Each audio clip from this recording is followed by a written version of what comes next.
জয় বাবা লোকনাথ। প্রতি বছর লোকনাথ বাবার তিরোধান দিবস উপলক্ষে 19শে জ্যৈষ্ঠ আমার শ্বশুরবাড়িতে খুব বড় করে বাবার বন্দনা করা হয়। পরিবারের মানুষজন, বন্ধু বান্ধব সকলেই তাতে সামিল থাকেন। গত বছর থেকে এই সময় পরিবার থেকে আমরা লক্ষ মাইল দূরে। এদেশে এসে এটা আমাদের দ্বিতীয় বছরের পুজো। নিজেদের মতো করেই ছোট করে আয়োজন করে নিয়েছিলাম। হাতের কাছে যেটুকু জোগাড় করতে পেরেছিলাম সেইটুকু দিয়েই বাবার বন্দনা করবার চেষ্টা করেছি।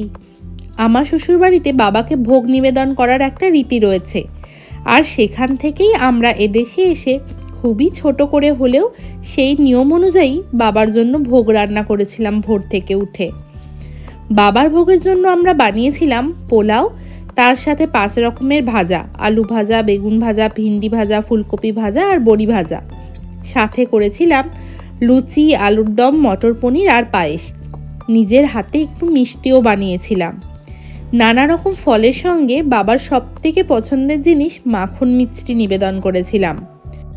কোনো পুজোর জন্য আয়োজন করতে গেলে মনে একটা অদ্ভুত তৃপ্তি মেলে, আর নিজেদের হাতে পুজোর জন্য এত কম সময়ে অল্প ব্যবস্থায় দুজনে মিলে বাবাকে নিবেদন করবার জন্য যেটুকু করতে পেরেছি, তাতে যে মনের মধ্যে এক অপার শান্তি মিলেছে তা বলতেই হয়। সেই সবেরই কিছু মুহূর্ত ক্যামেরাবন্দি করে রেখেছিলাম, সেগুলোই শেয়ার করলাম আজ সবার সাথে।